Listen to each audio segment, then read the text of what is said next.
to work with quality issues and for the concrete improvement of public services?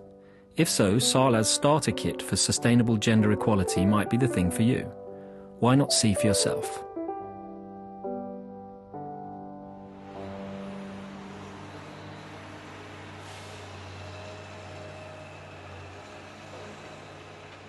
It snows in Sweden, and after the snow falls, the municipality ploughs the streets and squares so that we can get through.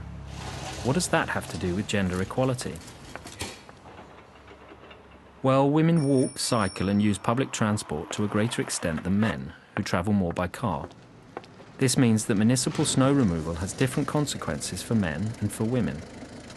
This is a form of gender inequality that we can put into figures. 3 times more pedestrians than motorists are injured in single-vehicle accidents caused by icy roads. Most of them are women.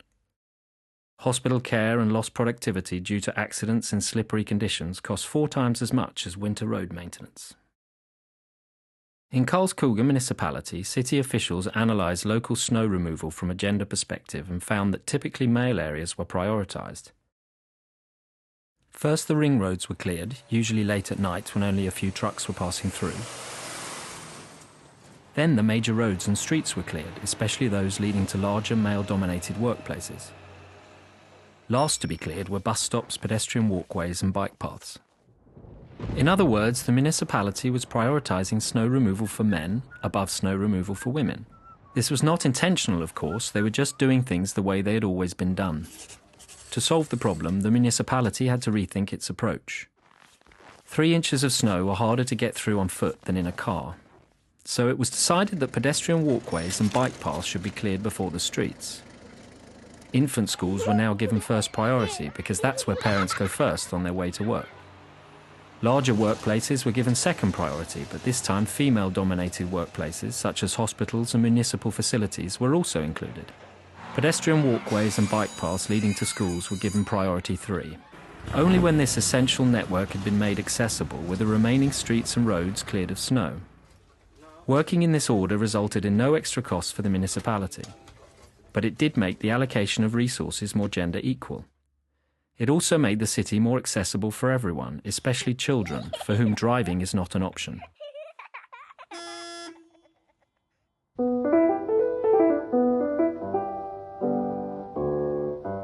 SALAR has distributed government funding to 72 municipalities, county councils, regions and private providers. This funding is to enable them to provide equivalent high-quality services to both women and men, girls and boys. In order to share the lessons learned in this development work, SALAR has developed a starter kit for sustainable gender equality. We call it a starter kit because it helps municipalities and county councils get started with their gender equality work. A small concrete improvement is better than a grand but empty vision. We call it sustainable because it's a question of incorporating a gender equality perspective into ordinary activities. In other words, gender mainstreaming. Because women and men have somewhat different living conditions, they may also have different needs. Therefore, the goal is not for women and men to always receive the same services, just ones of equal quality. We will tell you more about the starter kit at the end of the film.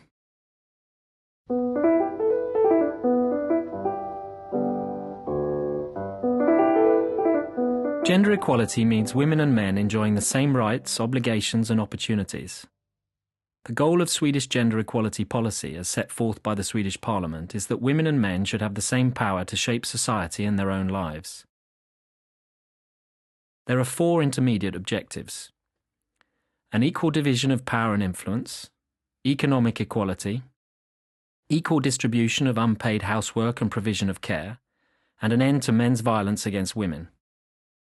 How municipalities and county councils shape their activities is of course very important for equality between women and men. The Council of European Municipalities and Regions, CEMR, believes it's at the level of municipalities and county councils that an equal society can best be created, because of their proximity to people's everyday lives. Integral to SALAR's starter kit is the idea that gender equality is more than just a right for citizens, it is something that can benefit municipalities and county councils. Just as gender equality in snow removal can prevent suffering and costs due to accidents and slippery conditions, gender mainstreaming can raise quality in all services. A key tool in this work is gender disaggregated statistics. It is only when we reveal how decisions, actions, and treatment affect women and men that we can detect differences and do something about them. Here are some concrete examples.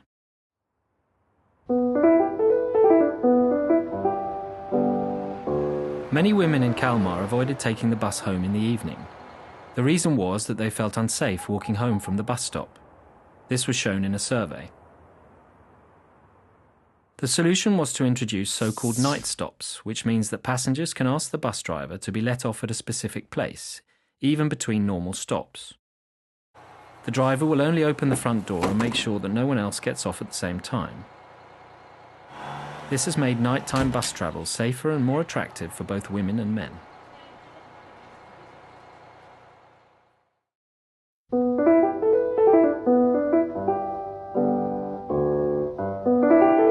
When the ambulance service at Sahlgrenska University Hospital in Gothenburg began using gender disaggregated statistics, they discovered that 3 out of 4 patients with hip fractures were women over the age of 85.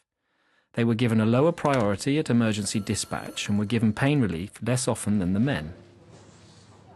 New care routines were introduced as a result. All patients were given pain relief in the ambulance. Paramedics carried out tasks that had previously been done at the A&E department, and the patients were taken directly to radiology. In this way, the patients came to the operating room more quickly. This resulted in fewer patients suffering delirium, thereby reducing the average length of stay and less suffering for the patients.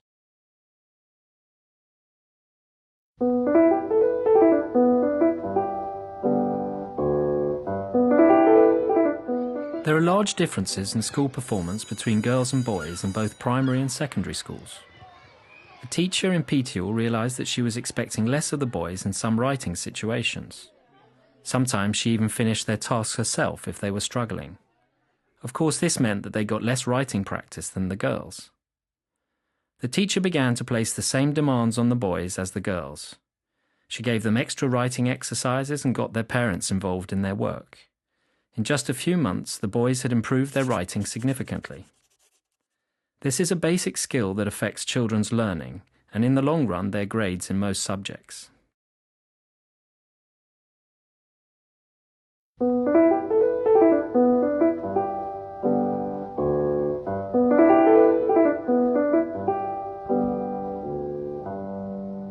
A lot of first-rate gender equality work has been carried out in Sweden's municipalities and county councils. However, comparing an organisation to a house, you could say that gender equality work has often been consigned to a shed in the garden. Out there, it has been conducted in separate projects without having much impact on the day-to-day activities.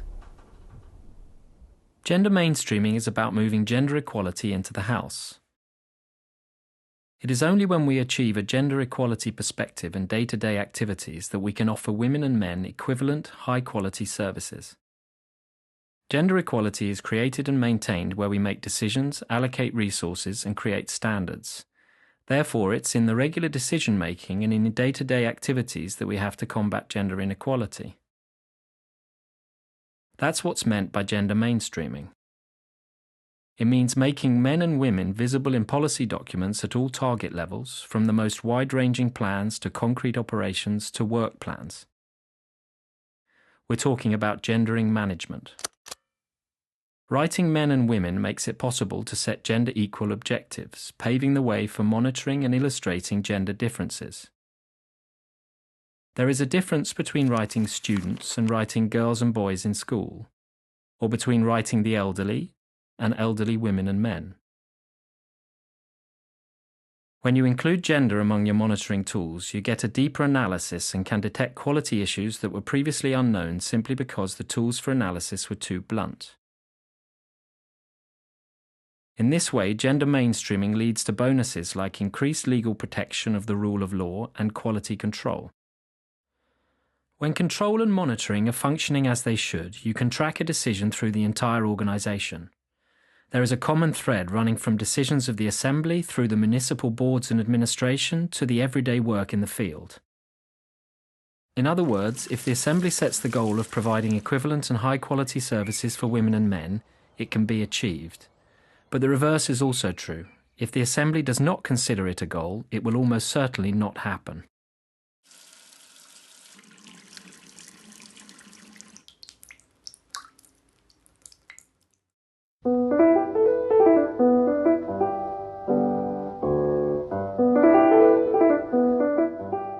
Botkyrka municipality has knocked down the garden shed and begun moving its gender equality work into the house. Instead of being something done on the side, gender equality work will be made an integral part of day-to-day activities at all levels. The municipal executive has formulated clear orders for gender equal services. For example, it is the goal of the Culture and Recreation Board that its entire range of services and activities should be equally accessible to women and men, girls and boys. Investigating whether this is the case requires statistics based on gender. The board therefore commissioned a study to map those using the municipality's youth centres. It turned out that 2/3 of the visitors were boys. Only 1/3 were girls. Officials analysed the figures, gave some thought to the conceptions regarding girls and boys the service was built upon, and recommended changes. To ensure that more girls would use the service, the managers and the staff were given training. In conjunction with this, a survey was carried out at the youth centres. The survey applied a gender perspective to how the centres were furnished and looked at how staff treated girls and boys. The survey was then presented at a workshop with suggestions for improvements. For example, the suggestion was made to always plan activities carefully and investigate what the girls wanted. One suggestion was dancing, another was a better outdoor environment, so that they could feel safe walking to and from the premises. The developments at the youth centres are of course monitored using key performance indicators divided by gender. In this way, the municipal leadership can make sure that they have got what they have ordered. The management system is gendered.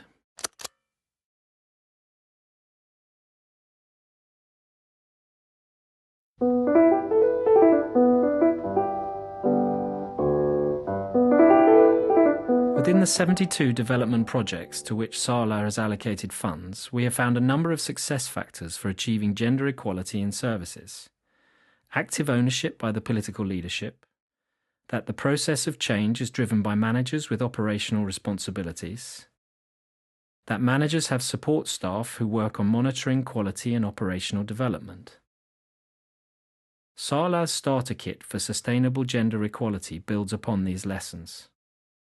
The kit includes a brief presentation for politicians and management executives, preferably in conjunction with a regular meeting of the Assembly or Board, training in gender mainstreaming for politicians, managers and key personnel involved in quality, operational development and monitoring, advisory training for key personnel so that they can assist managers during the process of change, for example by performing gender equality analyses.